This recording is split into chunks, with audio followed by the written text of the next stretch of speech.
suurhaigla on Helsingi ülikooli kliinikum ehk Meilahti haigla, nagu soomlased seda ise tunnevad, võrreldav meie regionaalhaigla või Tartu Ülikooli kliinikumiga. Meilahtisse tuuakse kõik raskemad juhtumid. Selle haigla teenindada on kogu Lõuna-Soome, kus elab kokku 1 miljon inimest. 2 riigi suurhaiglate erinevus seisneb selles, et Meilahtisse ise ei tulda. Periaatteessa keskittyy sellaiset sairaudet, joita ei voi Helsingin muissa päivystyksissä hoitaa. Tätä varten Helsingissä on hyvin tarkka ohjeistus, jonka mukaisesti sitten potilaat jakautuu perustason päivystysten ja sitten meidän sairaalan päivystyksen välillä. Harjola ütles Aktuaalsele kaamerale juba 5 aastat tagasi, et erakorraline meditsiin ei saa olla puhver, kuhu kõik kuhjub, kui muu meditsiin ei toimi. Täna ütleb ka Riigikontrolli audit, et EMO on tervishoiusüsteemis kõige kallim koht patsientide ravimiseks ja ometigi on Eesti valinud just selle kallima tee. Möödunud aastal käis EMOs abi otsimas iga 4. Eesti elanik.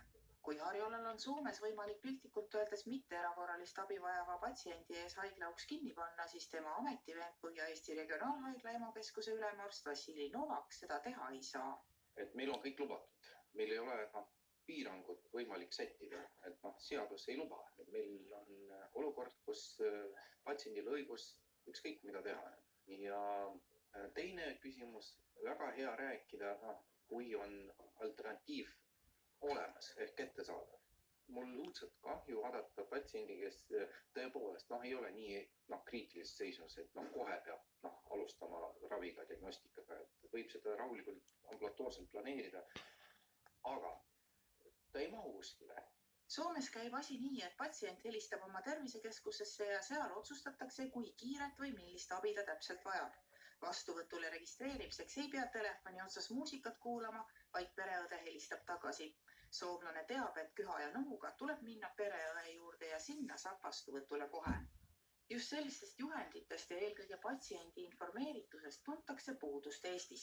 Soomes miks on see hea olukord? Nad teavad, et nad peavad seal käima, seal tõesti see number arstil olemas. Riigikontrolli audit toob välja, et Eestis on perearstiabi kvaliteet ja kättesaadavus väga ebaühtlane. Olukorra kaardistamiseks ka mõned numbrid. Erakorralises meditsiinis liigitatakse patsiente aeg kriitilisuse alusel, millest tulenevad siis ka niinimetatud tiraaži kategooriad ja neid tähistatakse eri värvidega. Ning kõigest 2% EMO-sse pöördujatest olid läinud aasta andmetel kriitilises seisundis ehk punases kategoorias. Potentsiaalselt eluohtlikus seisundis ehk oranžis kategoorias oli 3% patsientidest. Ja sellistel puhkudel eeldatakse, et patsient jõuab arstini kuni 15 minutiga. 32% oli aga neid, kelle seisund oli küll erakorraline, aga stabiilne. Arstini jõudmiseks võib kuluda kuni tund. Ja üle poole oli rohelise ja sinise kategooria patsiente ehk selliseid, kelle seisund ei vajanud kiiret erakorralist sekkumist. Ja see number tähendab tervishoiusüsteemile suurt lisakulu. Ja palusime sel teemal stuudiosse ka tervise- ja tööministri Riina Sikkuti õhtust. EMO arstid on sellest probleemist rääkinud juba aastaid. Siinsamas saates 5 aastat tagasi lahati seda probleemi. Ja ometi oleme me taas situatsioonis, kus Riigikontroll peab näpuga näitama, et teie ministeerium hakkaks kas siis tegutsema või selgitama. Miks nii? Tõesti, Riigikontrolli audit on väga hea ülevaate nendest muredest, mis aastate jooksul on kuhjunud. Teil endal ei ole seda? Ise ma ei ole pidanud EMO-s tõesti seda ootama. Aga ülevaade on olemas ja need mured on tuttavad.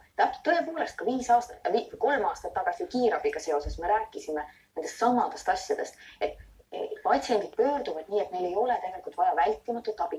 Aga mul on hea meel kinnitada, et nii auditis välja toodud need võimalikud lahendused. Väga paljud neist on juba töös. Möönan, te olete olnud ametis pool aastat, aga ikkagi 5 aastat, 3 aastat rääkida ühest ja samast asjast ilma, et mingit tulemust oleks näha. See on nagu kummaline pehmelt öeldes. Aga kui me tahame vähendada mitte erakorralisi pöördumisi, kiirabi erakorralisi meditsiini osakondade poole, meil on vaja, et meil oleks siis perearstid ja õed, kes nende pöördumistega tegelevad.